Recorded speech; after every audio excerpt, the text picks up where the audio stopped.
Hey, YouTubers. Ow. When you sit so long in a chair, it makes your back itching hurt. It's itchy. I got a back scratcher. I don't know if it's in my van or not, but I got a back scratcher at home, man. I scratch my back as soon as I go home. I like take my skin off. It feels so good. What this is about, this video, and I want you guys to watch it from beginning to end, and I'll tell you why. And it made me think of this today. My cousin Debbie, she's older, and she's in her late 60s, I would say. Yeah, late 60s. She's always been heavy set. Best person you could ever imagine in the world. I mean, she is a heart of gold. Great person. And she's got like a blood infection and numerous things going on with her. When this all started with her a while back, we didn't know she had a blood infection. And her daughter, I really can't talk to her daughter. Daughter's got attitude problems, and it's sad. I've tried to make amends with her daughter. I hope. I don't know. So my one cousin calls for all of us. He'll call her, and he reports back to all of our different cousins. There's like, there's 1, 2, 3, 4, 5, 6, 7, 8. There's like 8 or 9 of us. He's got to call different cousins and tell us how she's doing. But what this is about is you don't know when your loved one's in the hospital if they're getting the right care. And what this made me think of today, it just hit home with her having this infection, because it brought back memories all of my mom. My mom had the same thing. I remember when my mom passed away, my mom had a simple hysterectomy. She died from the surgery from an infection.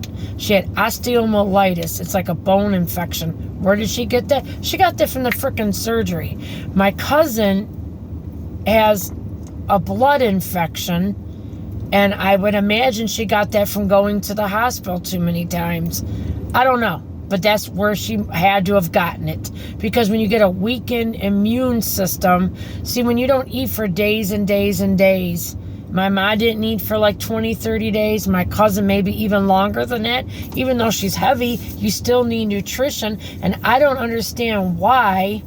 This is what makes me crazy, and this is where I started thinking of my mom today. Like, why do they wait for somebody not to eat so long, these hospitals and doctors? Like, it's been 3 months, I think, my cousin, because she can't eat because she's got a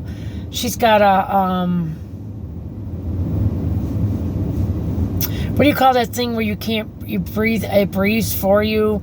My mom was on that, and then my mom was off of it also. I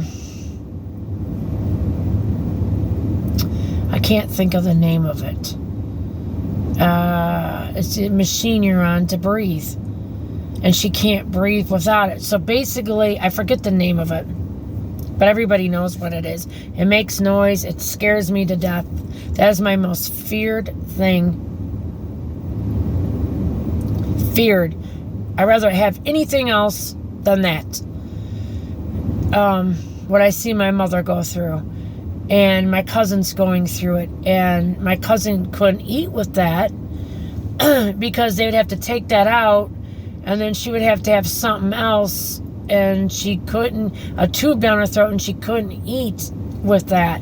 So they finally decided, these dumb doctors, sorry to be rude, to put a peg tube like in her stomach, and my mom was just on the verge to getting one of those, and she didn't want it. But I'm like, Mom, you got to have nutrients to go in you to get better. And I wish I would have been in a better state of mind.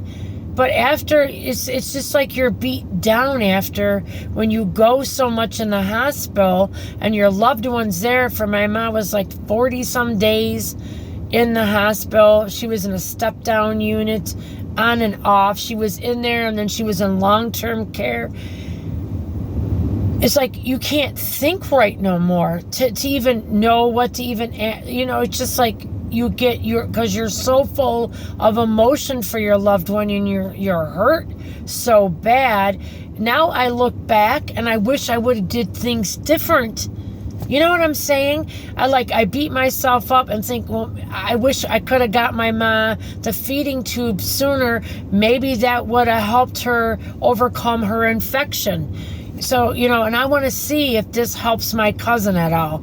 She's home now for another 3 to 4 weeks, and I don't know why she's going to go back, but I guess they're probably going to reevaluate her, and she's going to go back in about 4 weeks or so to the hospital again because, she's got this, she's on the breathing machine.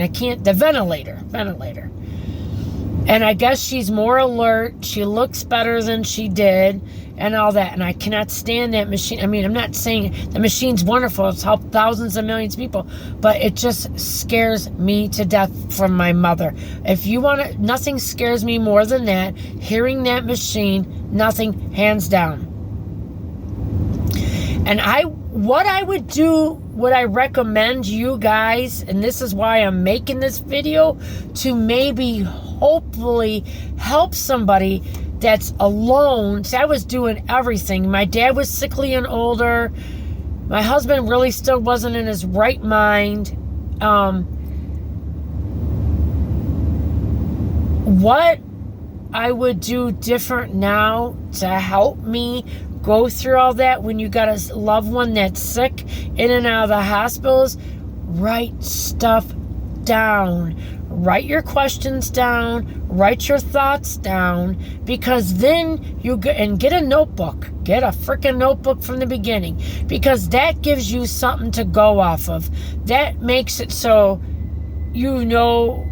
like you have certain questions you want to ask the doctor. You got stuff written down. Usually doctors come real early in the morning, and by the time the families come there, the families are at a loss, or they have to get it relayed through a nurse. But it's almost always better, if you can, to talk to the doctor and see what path he's trying to go on and think on.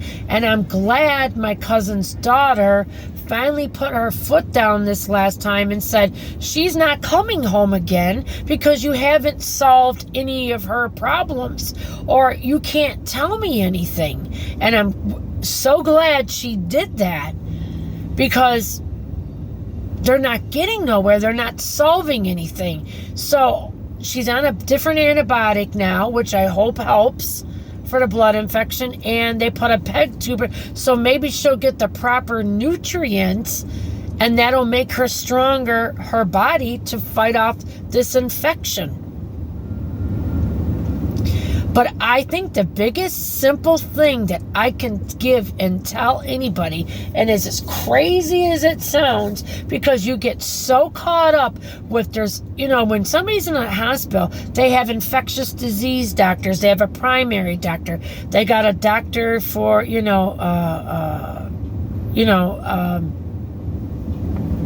what do you call food? Dietary doctor. They have multiple doctors come and see your loved one, and it gets overwhelming. You need to get a cheap, good size paper composition book, or whatever you want to call it. A notebook.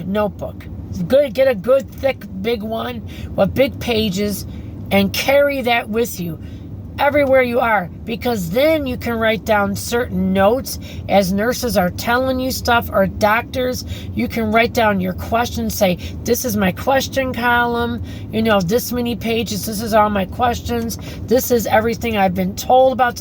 Then you can keep things better. I truly believe if I would have did that, maybe I wouldn't have been in such darkness, about my mom not eating and stuff like that for days. And they were going to do that peg feeding thing, but my mom passed away.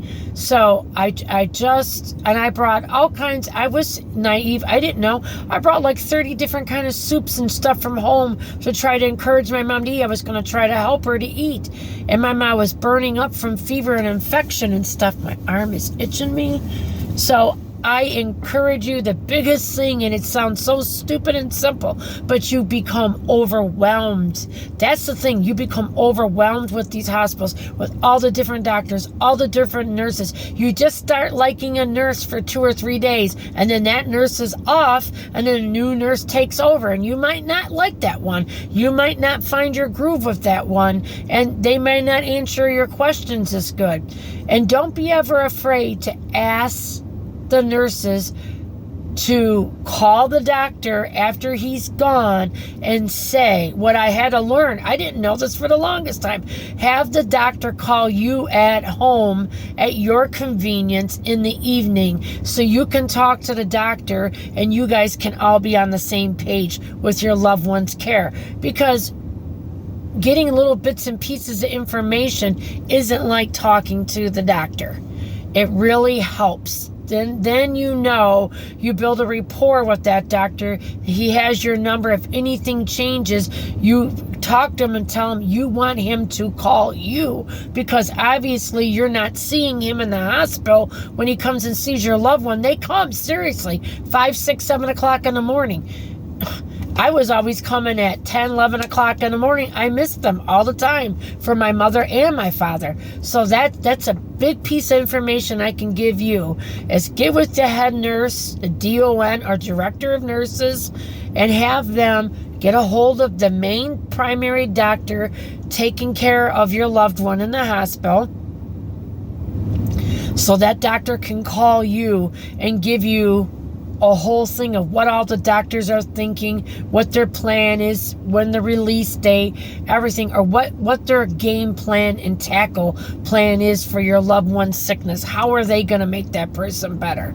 But the biggest thing, and it's like I said, sounds corny and crazy, get a notebook and keep that pen and paper with you, because that'll keep you on track.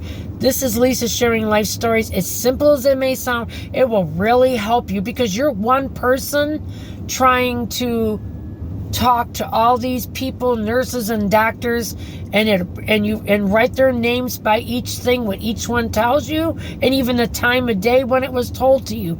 That is good for your personal protection, everything.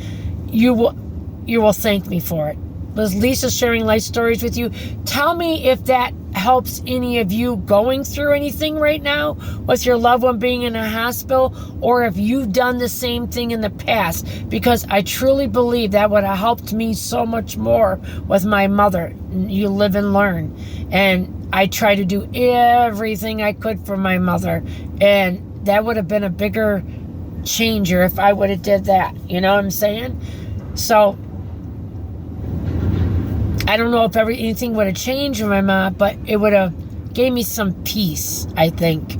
So like and subscribe. I love you guys, and let me know your thoughts on that. If you've ever done what I've done, or if anybody's going through it, if it helps you, let me know. Love you, and you guys, you sons of bitches, subscribe. It was a really good topic. I want to hear from you guys. Love you. Bye.